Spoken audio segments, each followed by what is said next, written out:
I was once in a flower shop some years ago, and there was a whole bank of geraniums and petunias. It was a beautiful sight to behold. And suddenly I saw this little wispy funnel-like entity suddenly leapt out of a flower. And then it hovered, went over to the next flower, disappeared into the flower, then popped out again.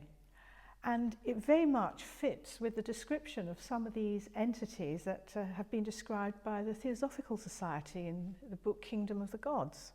I've seen them around crystals, and I used to work in a mineral warehouse years ago, and I used to see these divas, all shapes and sizes, darting around in and out of the crystals. I was absolutely mesmerised by it. That was a wonderful experience, the time I was there. These, the fairies and the pixies that you described, do they match the descriptions that are kind of popular in folklore? They do. I think some folklore is slightly embellished because they don't have the human personality in the way that we would understand it. There has been communication for sure, and you do get the gnomes and the pixies, and I've seen a pixie, and it gave me the fright of my life because I wasn't expecting it. And we just looked at each other. So there was a sort of recognition, and then it just disappeared from sight. The fairies and the pixies and the gnomes, if you like, they're at the lower end, and they have a hierarchical system.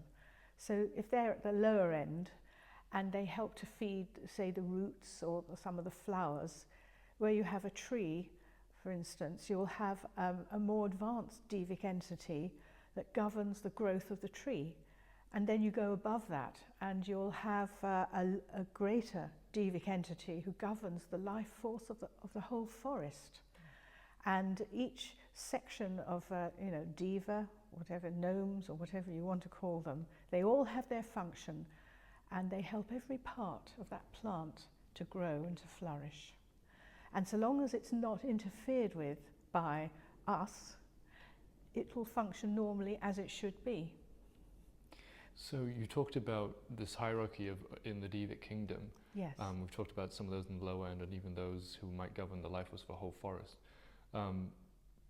Could you talk about kind of the other end of the scale to give people an appreciation of the kind of power and wisdom actually that is there in the Devic kingdom as well? Some of these are very ancient beings, and you can get a Devic lord of a whole mountain range, for instance. They govern the seas. I mean, the Master Jesus mentions Neptune and his hosts. Very large Devic entities like the Diva of a storm. I mean, that is a very powerful entity. And an entity like that would manipulate the thought power generated by mankind and then create the storm, and then probably have his minions, if you want to call it that, to actually help to activate the storm and to see it work in accordance with scientific law. Because what science is analysing is just the result of the action of the Devic kingdom. Dr. King is absolutely adamant that you should never try and invoke a diva like that into your presence, because if you failed, it would kill you. And he said it would be death in two worlds, which is a very frightening prospect. So you'd have to be a real master magician to be able to have control over an entity like that. And he did describe the time many years ago when there was going to be a devastating storm over London, and he summoned the diva of the storm into his presence, gave it the right energy, and this diva moved the storm away from London, and it discharged all its rain and hail into the North Sea.